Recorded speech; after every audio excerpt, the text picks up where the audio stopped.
here with Donna Goodwin, and she's our COO, and she runs all the operations, so super knowledgeable on the data and the information in this study. So thought it would be great to join so we can both enter our comments or put out there our comments on the study. So QSR. I think we are going to talk here about the brands. We have 10 brands. It's the same 10 brands we usually shop, and we visited them again this time. Same sample size, same time frame, same brands. We measured the same KPIs as well, and those were speed of service, customer service, order accuracy, and taste. We did this year, we added some COVID questions. It seems to be quite a popular topic, and everybody wanted to know what was happening out there to understand how brands were performing, not just their own, but other brands as well. So here, I think it would be good to tee up the a comment on the difference between mystery shopping and customer satisfaction, just so we have a framework for understanding the data that we're going to present. Donna, you want to take us through? Yeah, agreed. So it's really common when you start to get into looking at any types of data of, okay, what is the source? What am I measuring here? How am I measuring it? So there's a lot of different research types that you could come at this. There's CSAT, there's mystery shopping, there's focus panels, there's all of these different types of research. So, but the main two that you often see are customer satisfaction, which is what we call CSAT, and mystery shopping. And they're two very different types of research. They're great, both equally great. They have usual, typical things that we utilize them for. And often when you've got a brand, they pair those two together to really get a wealth of information out of them. But CSAT focuses on a real live customer experience. So the customer goes in, they have an experience, and they answer questions afterwards. The mystery shoppers are paid professional shoppers who receive insights into the experience, and they're notified of what the standards they're looking for beforehand. So their objective is, their feedback is objective. And then the CSAT is more of a subjective feedback. So two amazing types of research, but we want to ensure no one takes any of the data away from here today and says, oh, this is what our customers think. Well, this is the mystery shopping data. And we'll talk more about that as we go through the slides. Yeah, great, thanks. It is objective, and it's performance-based as opposed to opinion-based. So thanks, Donna. So this is the slide everybody waits for, the total times rundown. Slide 3, we put it very close to the beginning so that everyone could see it very quickly and wouldn't be waiting too long. This is total time, and we chose to present total time for this presentation because this is the length of time a customer would wait to be served by one of these brands. We are very well aware that these are also broken down into service time and wait time by most brands, if not all. And we have that information too, so that it can be used for comparison, but not on this particular slide in this particular presentation. So as we see, let's go into a little bit of the content here. KFC, McDonald's, and Taco Bell were the only 3 brands that were faster in 2020 than the others. The others had just a little bit more, or maybe 30 seconds more. The average time for across all brands is 357 seconds. The lowest was KFC, as you can see, and they're at 283. And the highest was Chick-fil-A at 489. So once again, I'll add the caveat that this is total time. It's not wait time or service time. Those are both within these numbers.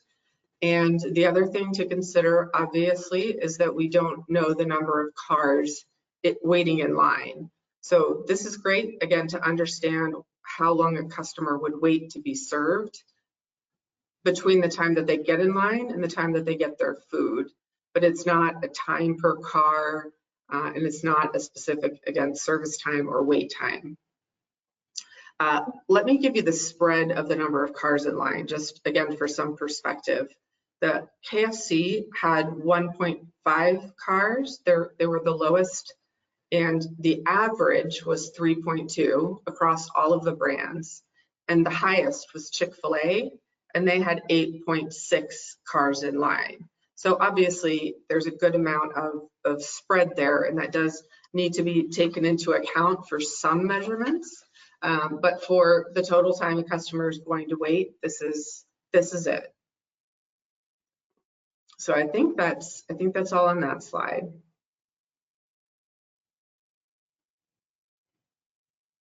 Donna, we can't hear you. Are you muted? Yeah, somebody told me about the noise coming through, so I thought I'd mute a little bit, and then I forgot to unmute. Thanks for that. Sure. Looking at the increased times, you know, we have, we look at the average total time between last year and this year, and then of course it took longer. And you know, that was no surprise, right, Lisa? In a post-COVID world, we weren't surprised about that at all. I was shocked that it didn't take longer than it actually took, given all the challenges that the restaurants had to go through between the spring and the summer.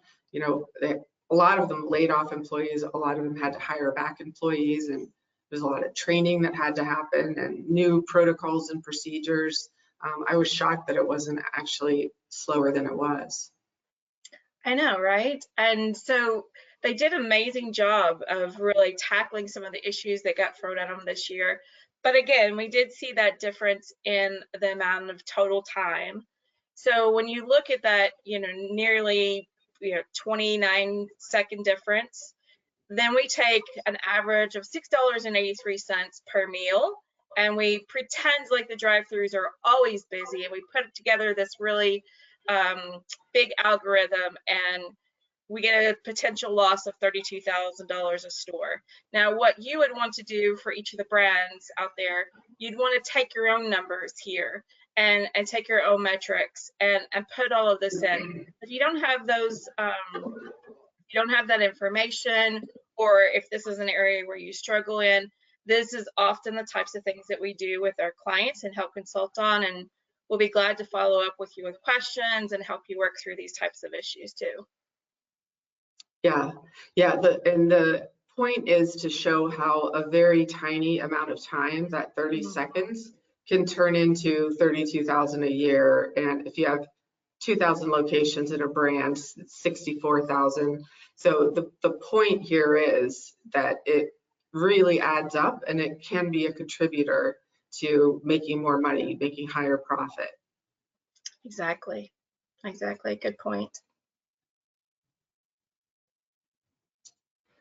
We decided, again, we've had this study for about 20 years. Going back further than 5 years is interesting, but not really helpful. So what we did was we picked a 5-year span of time to show you with the times, again, total times for each brand. There's going to be a second page here. So I know that only 5 of the brands are on this slide, but 5 are also on the next slide, and we'll get there as well. So trends, what we can see overall is that timing has increased by about 30 seconds this year over last year. We talked a little bit about that on the last slide. We do have to remember again that the overall averages don't take into account the number of cars in line. We mentioned that there were only 3 restaurants who were faster this year than last year, KFC, McDonald's, and Taco Bell. I believe it's McDonald's that's on the next slide, so that's coming up. We have some theories about why this is, and I'll share them with you. Keep in mind that we talk to a lot of brands over the course of the year as we're helping them with various studies and projects, so we do know a good bit about the industry. And McDonald's, for instance, has been working on automation, and they have been focusing on it, I'll say, for about 3 years. They have specific programs where they provide data on specific movements, protocols, if you will, and they're extremely transparent about how they share that with their people in the field, the people on the ground, so that restaurants can see what they actually need to do to improve their location. 3 years, again, they've been focusing on it, and you can see that it is starting the last 3 years to really benefit them. Automation, again, Taco Bell has been in the news quite a bit lately because of the drive-through lanes that they're installing, that those are automated, so it's exactly in this category. I know that the articles just came out, but Taco Bell has been in the process of doing this for quite some time. So we can see that that paid off a bit for them. The last one is KFC. One of the interesting things we saw about KFC is their menu. They streamlined their menu. They made buying a set of sides a one-button push, for instance. And they just made it easy to get through that line. So all of these things, the automation and the AI that are being used, are all serving to truly make a difference in speed of service. So that's that slide. I think we should show, here's the slide. Let's give a minute to just look through this, everyone. Again, the last 5 years by seconds. And the legend is at the bottom in case anybody's looking for that.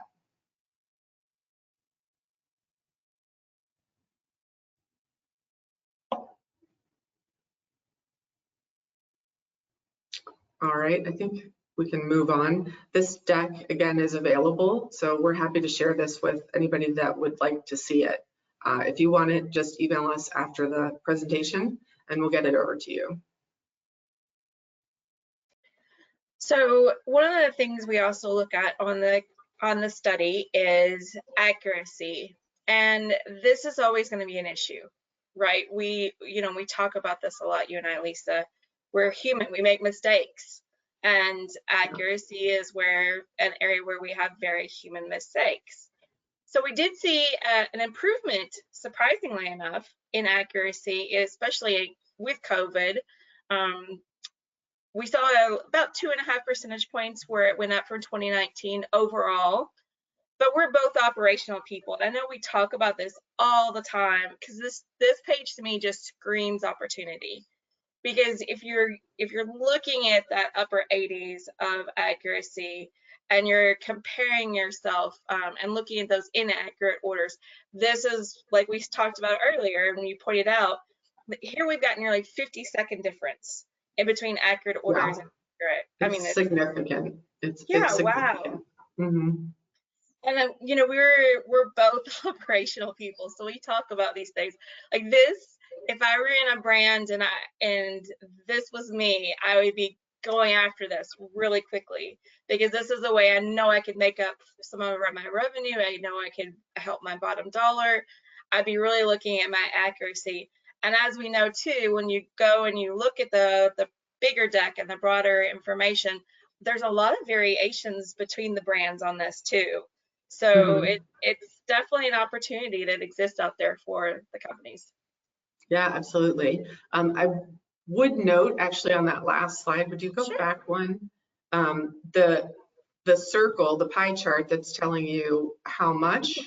The nose are much smaller than the yes. So 87% of the time the orders were right, but that last 13%, that's actually a pretty high number for inaccuracy. That varies obviously by brand. When you combine all the brands together, we get an average that's helpful.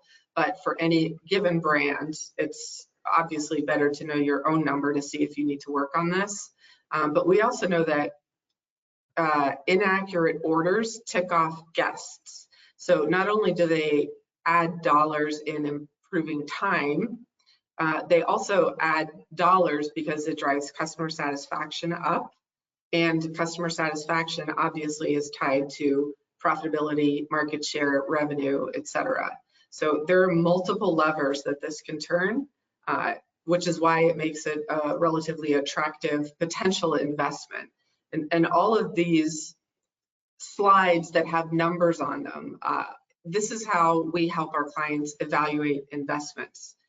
Does it work? You know, if you have it at a limited amount of stores, we can test those stores and then test them against sister stores, if you will, that don't have those improvements, and actually get some usable numbers to show us if it's worth the investment. So that's the point of these slides. Once again, it's not this actual number, it's the fact that it can add up and it's a significant number, and it's potentially worth looking at to see if you want to invest in a change. Agreed, and very helpful too. All right, let's talk pre-sale menu boards. It's very, very exciting. Pre-sale menu boards, we love that. For the first few years that they were installed, obviously the idea was to make the order faster, reduce time, and therefore, again, customer satisfaction, et cetera. But for the first few years, again, it wasn't working. It is finally building to the point where it is working. We see about 14 seconds difference between restaurants with a pre-sale board and restaurants without a pre-sale board, which is a pretty even split. So there's about half of the 1490. There's 1,490 shops in the total sample, and so about half of that is yes and half is no. So $26 million. Would you like to make that investment? Obviously. This $12,000, again, this is how it adds up per location, per store, per unit. Again, it wasn't really working in the beginning. In fact, it was actually making times longer. But as people got used to them, we believe that's the reason that they got faster. People really did start to use them for the purpose they were intended for. Great. That's it. This is a graphic. I like graphics. Graphics make things easier to understand. So we produce a lot of graphics. This is exactly the same information that was on the slide before this, but it just shows you graphically, again, what it looks like. As you can see, if you produce data, if you gather data like this and you produce data, you get to have a bit of a peek into strategy of different brands. And looks like McDonald's here is pretty easy. They clearly have invested in pre-sale menu boards. And whereas Chick-fil-A and Dunkin' aren't investing so much in pre-sale menu boards. I know that Chick-fil-A makes up for that by sending people out, managers out, team members out, and they have a portable pre-sale menu board that they show to each guest while they talk to them in a friendly manner and take their order. It's just a different approach. There's nothing wrong with a different approach, of course. It's best to just pick an approach and kind of stick with it. That, I think, is the lesson learned there.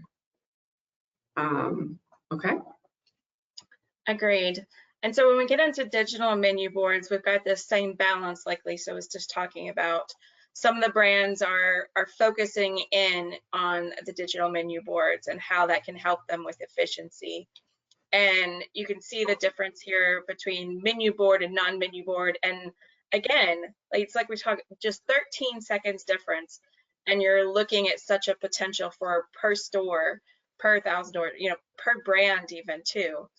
So, and as Lisa mentioned too, when they first came out with digital menu boards, we actually saw a difference where they were slower at first than the regular menu boards. And over time in the study, they have actually started to have an ROI. And it seems that way each time there's a new innovation in drive-through, it seems like it takes a little longer, it slows everything down a little bit, and then it really catches on and starts to help speed the time up.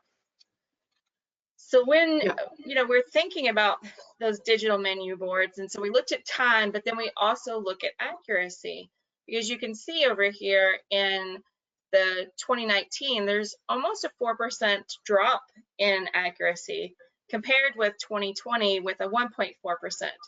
So I think it's fascinating because some of the brands are focusing in on utilizing the digital menu boards, and as we'll see in a minute, the order confirmation boards to help them with this. And some brands are doing what Lisa talked about. They're going out in the actual drive-through with a little pre-sale board attached to their little device, and they're finding other ways to make up for this without making those initial investments. Really fascinating to see the different brands. And it's also another addition to what you talk about a lot, Lisa, and just staying true to your brand and staying who you are. You know, if this isn't your focus, if this isn't your area, you can still make these improvements and stay true to your brand. You don't have to do all the innovations that exist out there. You need to find the ones that you can incorporate really well with your brand that help you stay true to that. Jack of all trades, master of none. All right, so again, we look at order confirmation boards. So sometimes these are standalone, sometimes they're incorporated into the digital menu boards. And we're seeing, you know, about a 17-second difference here with order confirmation boards. So again, 13 seconds, 17 seconds, 50 seconds, it just all adds up over a course of a year, and all adds up into ways that you can save money. Or, like we just said, find innovations that get you the same effect without having to make those big investments. And we can see that the brands are doing that. You were going to say, Lisa? Yeah, I was going to say one of the most important things to do if you're going to undertake a mystery shopping study is identify from the very beginning what the KPIs are that you're trying to drive or that you're trying to understand. In this case, obviously order accuracy is one.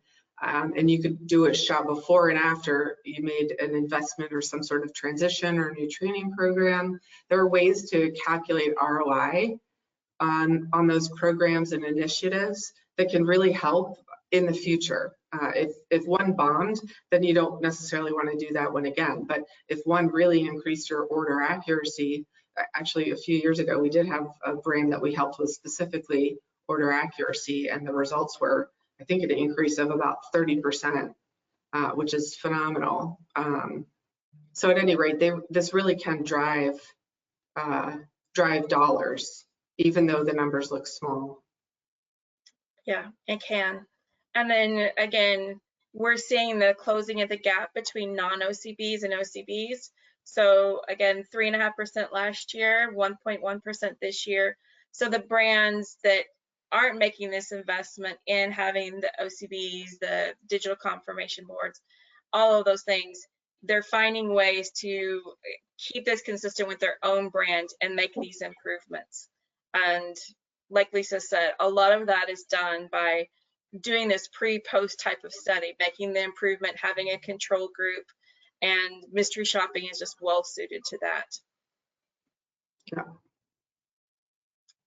Suggestive selling. So this is an interestingly divisive topic among brands. Some of the brands think that it's absolutely imperative. It's a very easy way to boost a sale potentially, and a missed opportunity if there is no suggestive selling. Other brands have decided for various reasons that they don't want to add a suggestive sell because they don't want to irritate their clients, their customers. There's some health reasons. There are just the reason that people don't necessarily want to add to their order. They've already decided what they want. For, again, various reasons, many brands dropped this a few years back. What I think is interesting, and it's a theory of mine, it's a theory I've seen played out a number of times over a number of projects and programs and other industries, projects and programs, interestingly, it carries across. And that is that suggestive selling is, when suggestive selling is high, order accuracy is also high, and timing, accurate orders, is also lower.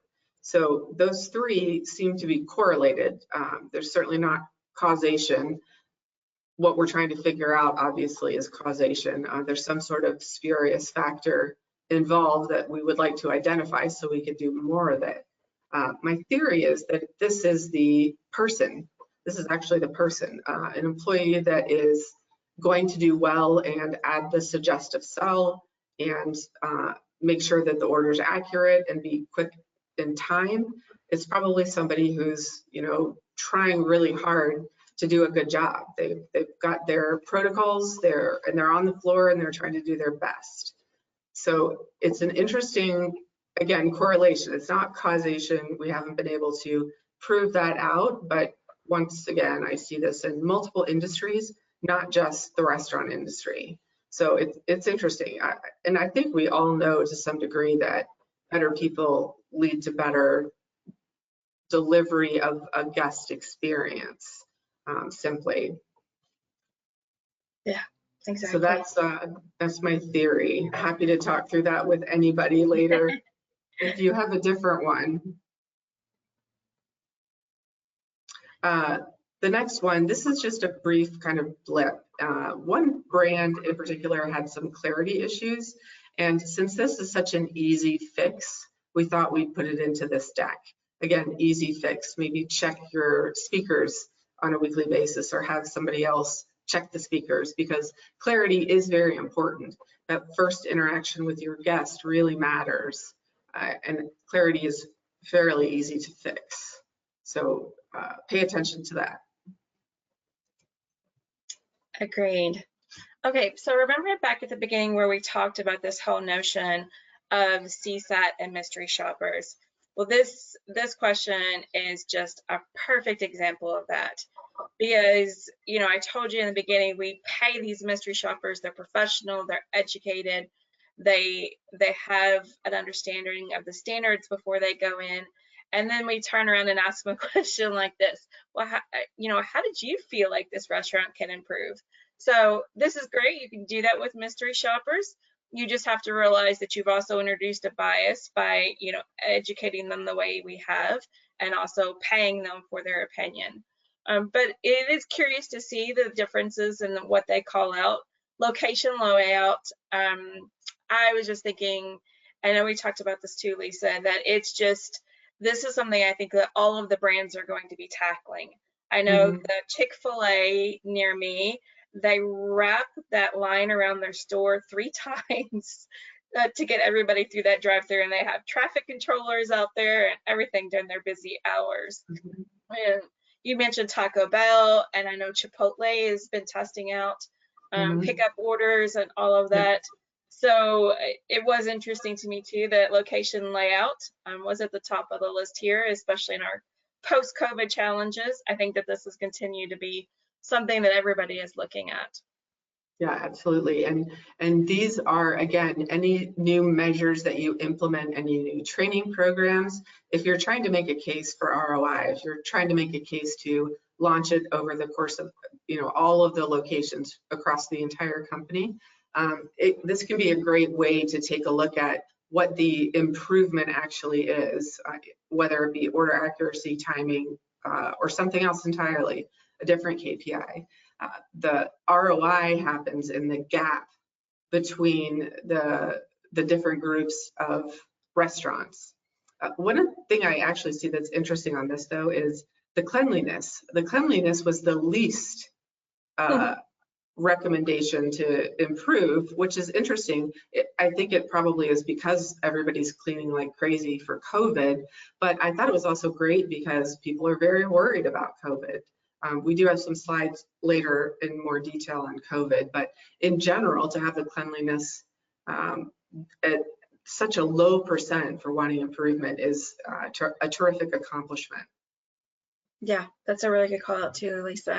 I agree. And everything was new, you know, all the different protocols. You don't have to go back on the slide, but the other thing is that, you know, that impressed me is the protocols were new. You know, masks, gloves in some cases, contactless ordering, etc. They all introduced a change into the typical process. So everybody had to come together on that and get some practice to be able to do this. So impressive. I'm sure everybody is not listening to what I'm saying. They're looking at the category leaders, so I don't know why I'm talking anymore. This is, again, another slide that everybody's always looking for, of course, because this ranks KPIs for all 10 brands. A few things I noticed about the various brands. Chick-fil-A is in the same place that it was last year. It's highest on accuracy, service, and taste, and lowest on speed. Again, doesn't take into account the number of cars in line.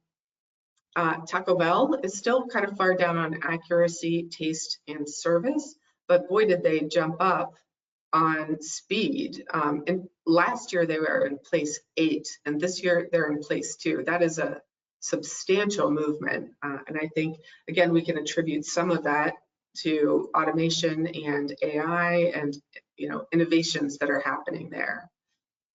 Burger King looks kind of middle of the road all around this year. The high-ish side on service, number 3, which is a great place to be on the high side, obviously.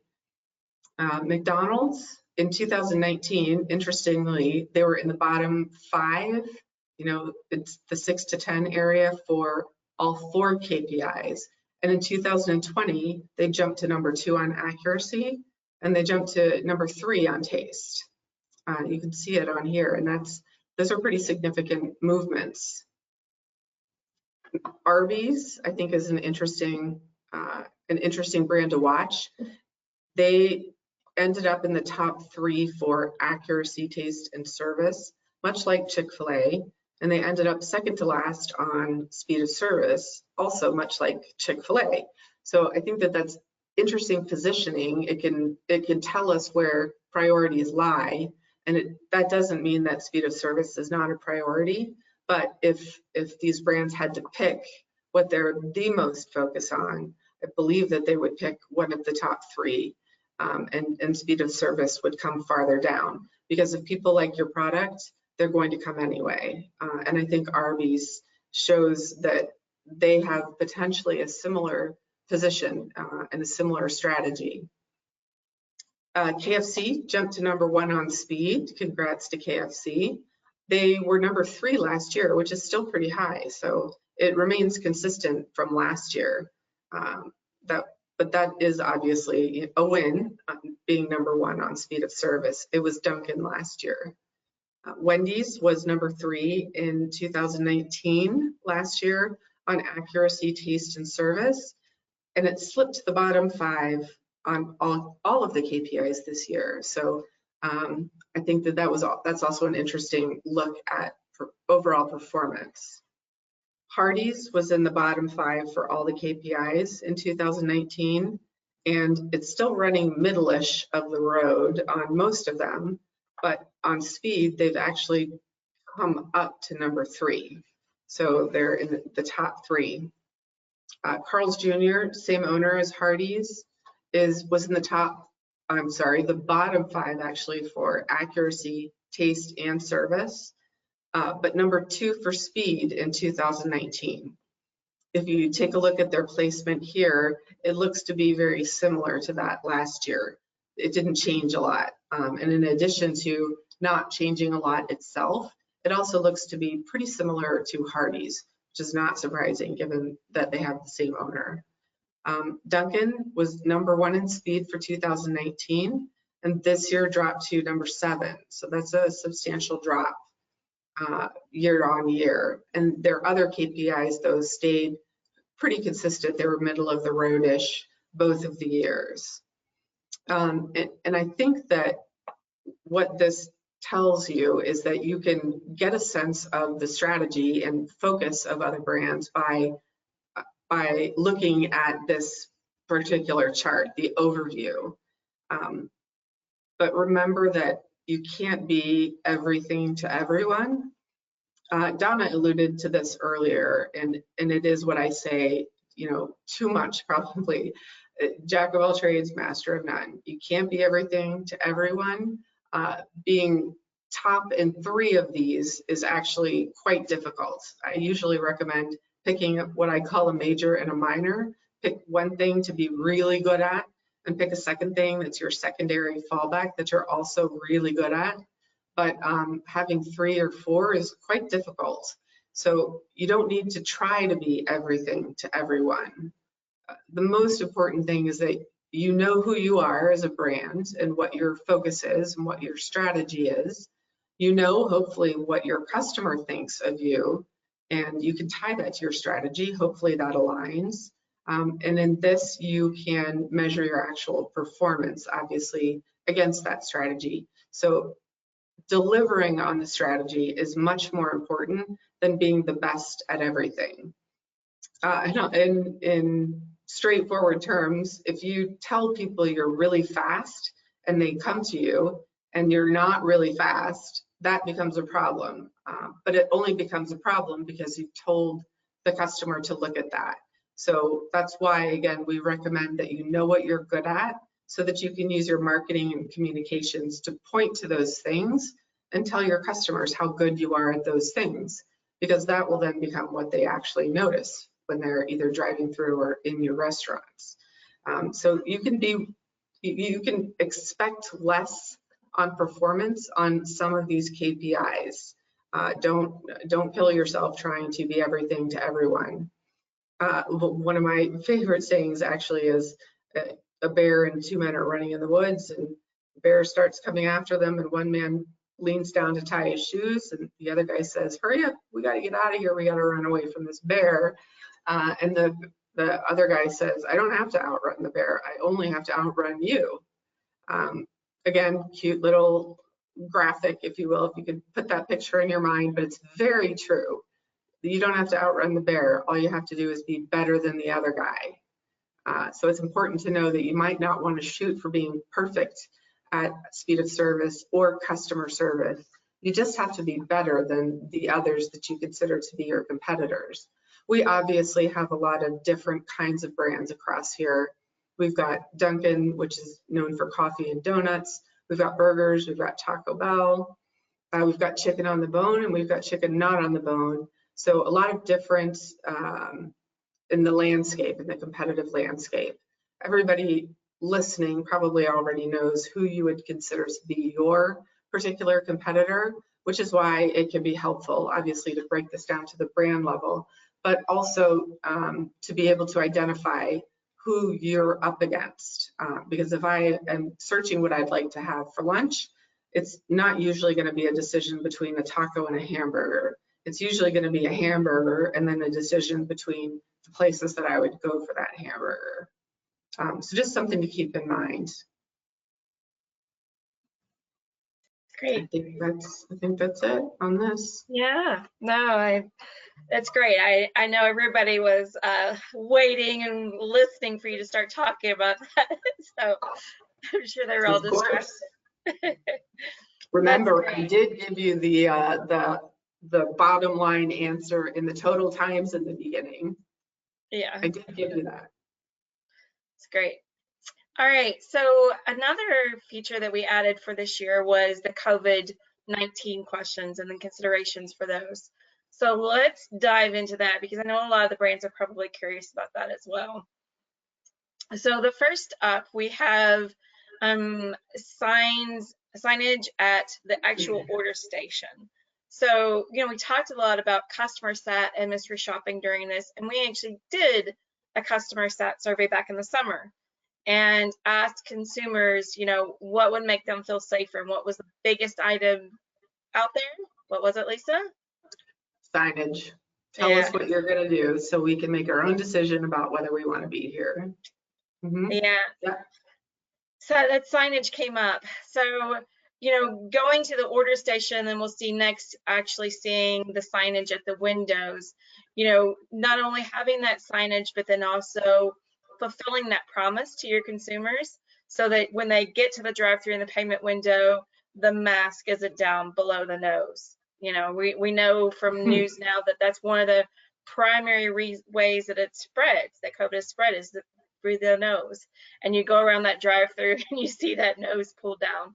So we did actually have one shop where the shopper reported that the employee at the drive-thru that handed them the food had a hole cut in their mask.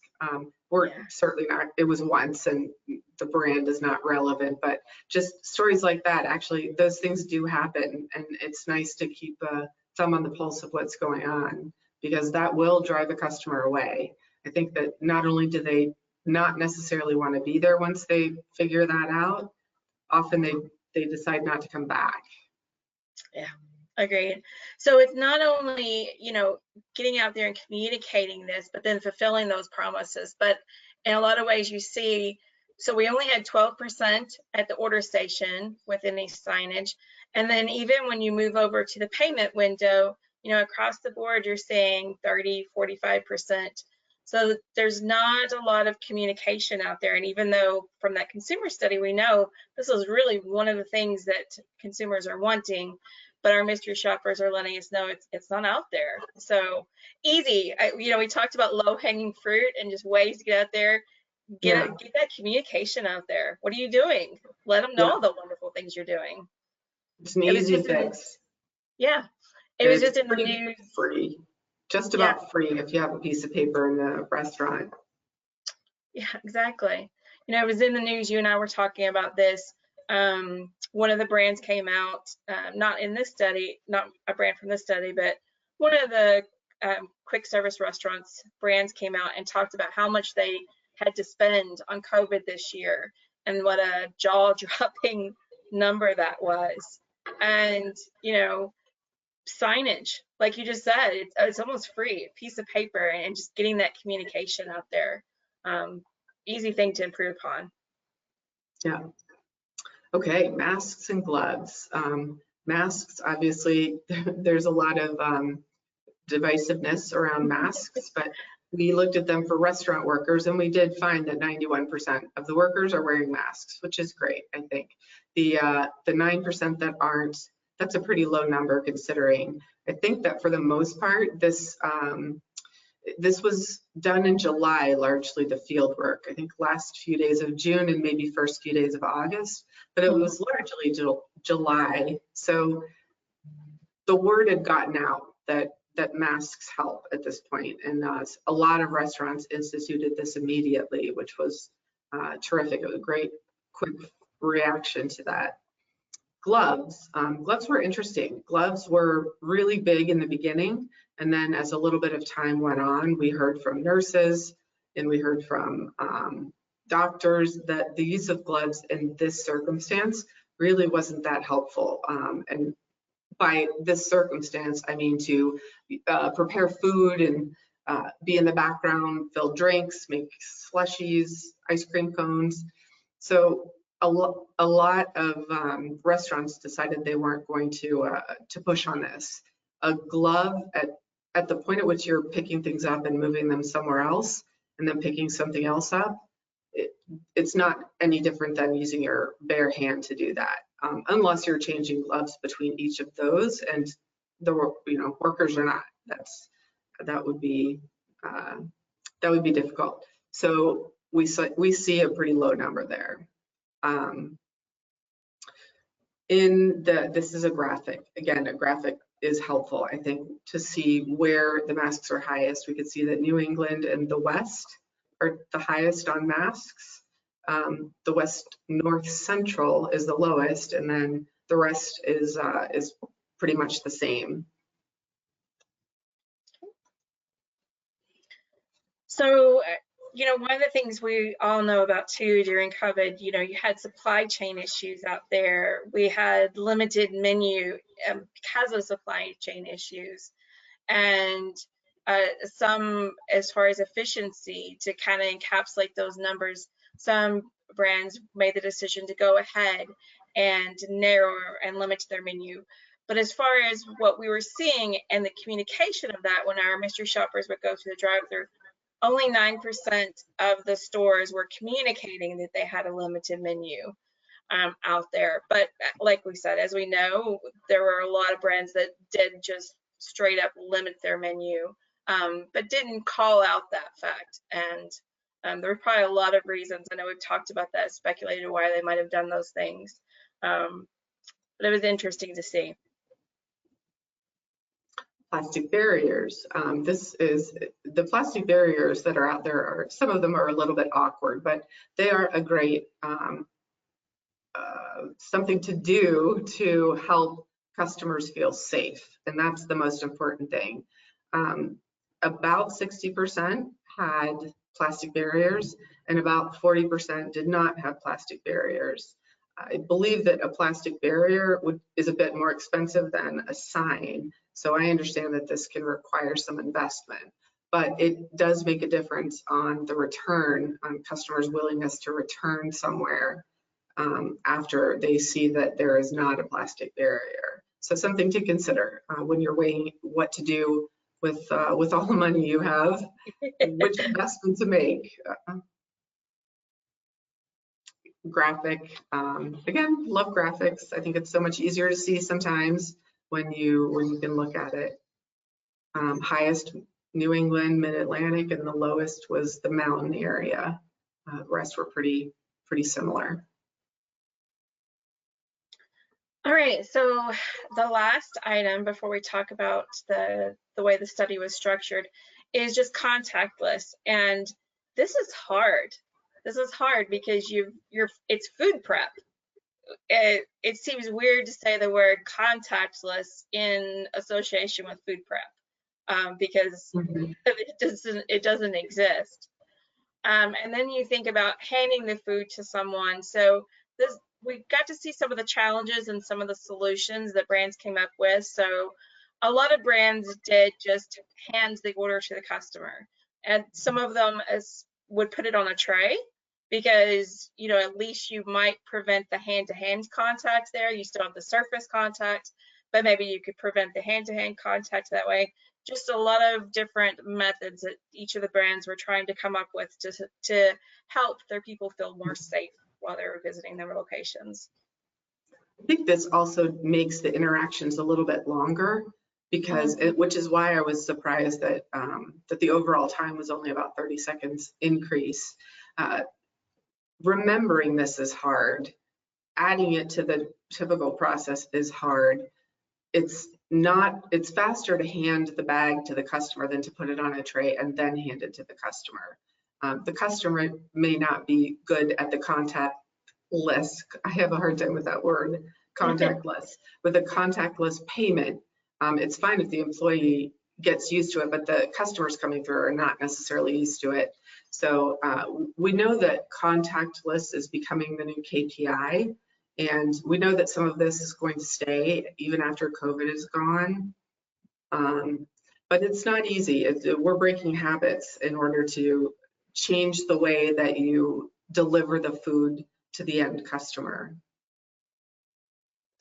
Yeah, thanks. All right, so a couple of the questions that we have do ask about what is actually on the next few slides. So let's go ahead and cover those, and then I've got a couple more questions all ready for you. Okay, excellent. So evaluations by brand. Brands are listed, you've already seen them throughout the study. We shopped 165 of every brand, which is common every year, and 85 of Carl's Jr. and Hardee's, just because their footprint is smaller. Geographical distribution, it's a random sample, so it should be pretty representative of the different parts of the country by brand. Obviously, if a brand doesn't have locations in 5 states, that's going to concentrate their areas a little bit more in the places where they do have states.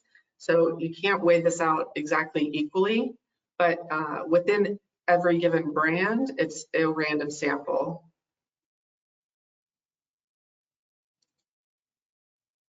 Fieldwork period of time, I think I already referenced this. It was largely July, maybe the last few days of June and first few days of August, but it was mostly July. And that's the case most years. The distribution, we did shop certain percentages across the daytime. We tried to represent, generally speaking, what the typical restaurant traffic looked like and shop accordingly. So breakfast and dinner got less than lunch because that's the way the customer traffic works. And it's certainly no surprise that late morning and late afternoon have a smaller set of customers. Attributes measured are the same attributes we have been measuring for largely 20 years. And we've got speed of service, accuracy, suggestive sell, customer service. We also have menu board appearance, order confirmation boards, and information on COVID. There's obviously a lot more depth to this data available. That's pretty interesting, but this is the deck that we've made public for everybody. All right, perfect. So that got through several of the questions I saw coming through. So another question I saw, we've got about 10 minutes left here. Someone asked, you know, since you do this study every year and you've done it, Lisa, for 20 years, what are some general recommendations you would make to a brand? And I'm trying to interpret, I know we've called some things out, but if you were able to sit down with a brand, what advice would you give them? Okay, excellent question. I think there's a couple things that come to mind immediately. The first one is be true to your brand. Know who you are and what you stand for. And every investment you make, every new training that you have, every new menu item should represent or support who you've said you are. And everybody in your company should know who you are. You should also ask your customers what they think of who you are, because believe it or not, it doesn't always match up. Sometimes a brand thinks that they're this, and when in fact the customers think they're this. That gap needs to be closed in order to have messages that resonate. So there's those two. And then decisions you make should be about the brand that you are. So that's key. Again, jack of all trades, master of none. You can't be everything to everyone. So figure out what matters the most to your customers and invest in those things, and be okay to let the rest of it go. It's not that you don't do anything for the other KPIs, but in order of importance, wouldn't you want to make that investment with the dollars that you do have? Because we all know dollars are limited every year. You want to make the best investment that's going to get you the highest ROI. I would say that is extremely important. The other thing that I would recommend is when you look at your brand and its performance, look at your brand. Specifically, identify who your competitors are. You know, strip out, if you're a burger place, strip out Chick-fil-A, strip out Dairy Queen, strip out coffee, and look at your competitors to find out how you did and where you place in the competitive landscape. There's interesting information there always. Find out the detail behind the speed of service and the suggestive cells, and again, decide what you are the most interested in and invest in those things. So drill down and stay focused on what you want to be to your customer. Those are two really high level things that often get missed, really, because it's hard to walk away from, you know, one KPI. Everybody wants to be great on all of them, of course, and you do want to focus on all, or you do want to pay attention to all of them, but you can't spend money on all of them, or as much money on all of them as you can on just maybe the first and second. And again, so maybe this is a third point, but it's a little bit tied in. Tell your customer who you are. Get your marketing people involved, get your communications people involved. Tell your customers who you are and what to look for.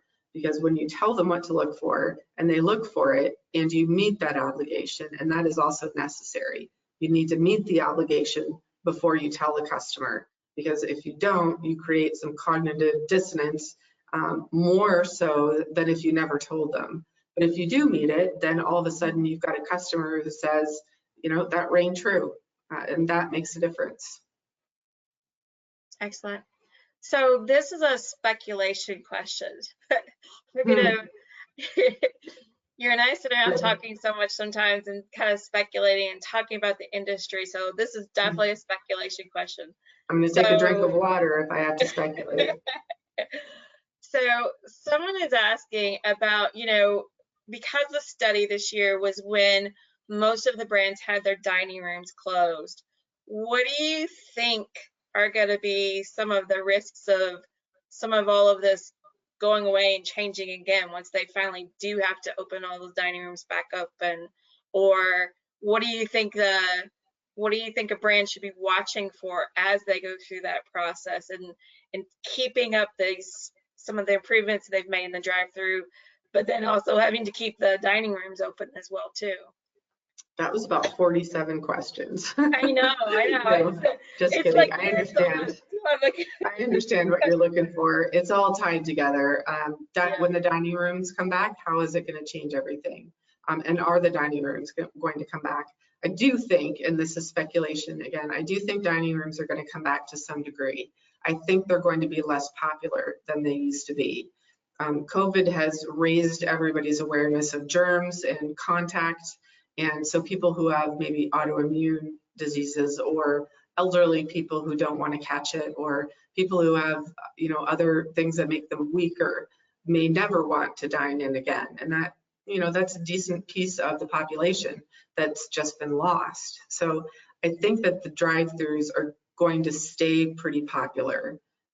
And I think that innovation in the drive-thrus is probably the smartest investment you can make right now.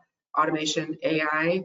But if one of your KPIs is service, you may not want to go automation and AI in the ordering or delivering of food, because you may need your team member to be that friendly person. So again, depend on your brand.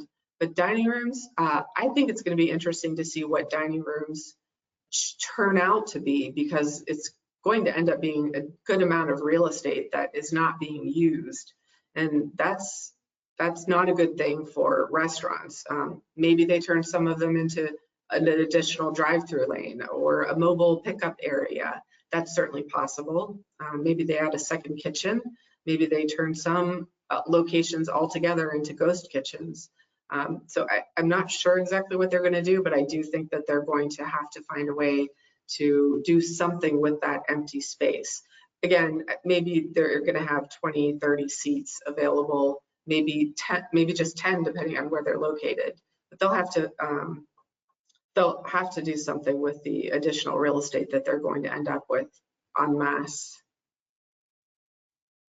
Great, thank you. We've talked about this. We've talked about it a few times. Do you have any other ideas about what's going to happen with the dining space? Yeah, it's fascinating. I'm like you. I really wonder a lot about the ghost kitchen idea, if that will be more of a thing, and then also even just like prep space. Like if you have a brand with multiple units in the same city, whether they'll turn one of those locations into more of a pre-prep type of situation, where, because you know, some of these brands, there's several different processes to the whole putting the food together. So I don't know, it's kind of exciting. Well, you know me, I get excited about all of this because it means innovations, it means changes. It's going to be fascinating to see. Yeah, I think that there are people in every brand that are already talking about this.